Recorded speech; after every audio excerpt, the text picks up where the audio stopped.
Oi, Carol, mais uma vez, bom dia para você, ótimo começo de quarta-feira para quem está com a gente. Olha, inclusive a informação que esse depoimento acontece hoje é do nosso Jonas Maia, vamos dar o crédito aqui da apuração para ele, né, Carol?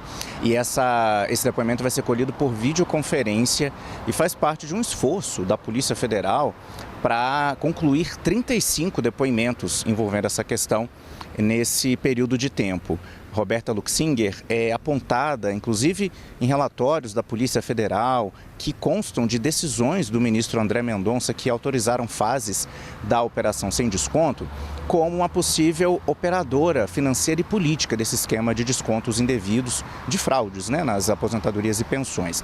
Ela trabalhava para Antônio Carlos Camilo Antunes, conhecido como o Careca do INSS, que vale a gente relembrar, né, Carol? Ele era considerado um lobista que tinha empresas, entidades ligadas a ele e articulava para conseguir que outras entidades, além das dele, também conseguissem acordos com o INSS para fazer os descontos indevidos em aposentadorias e pensões, descontos daquelas mensalidades associativas.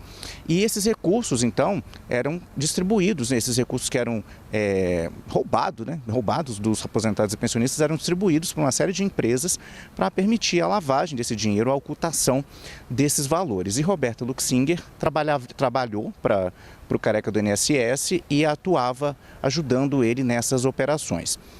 Ligado a isso, né, esse fato de ela ter trabalhado para o Careca do INSS, ela teria uma relação de proximidade com o filho mais velho do presidente Luiz Inácio Lula da Silva, Fábio Luiz Lula da Silva, que é conhecido como Lulinha.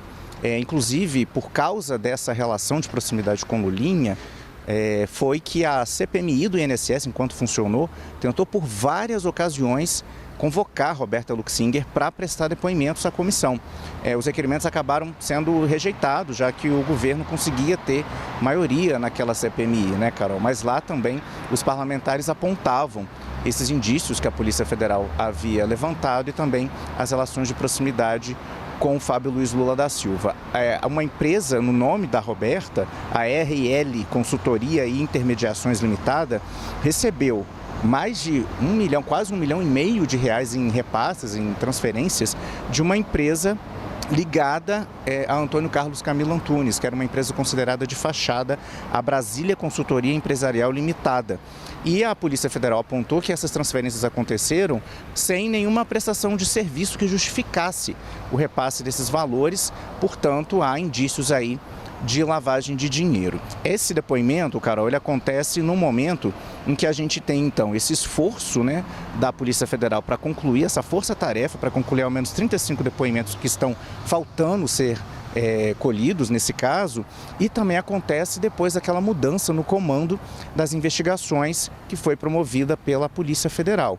Até então, esse inquérito, né, estava sob os cuidados, né, o comando da Divisão de Crimes Previdenciários e, recentemente, a Polícia Federal passou esse inquérito para a coordenação que cuida de casos com foro privilegiado. Inclusive, a gente já falou aqui, né, Carol, que essa troca vem causando acusações da oposição, dizendo que trata-se de uma interferência do Executivo na condução dessa investigação.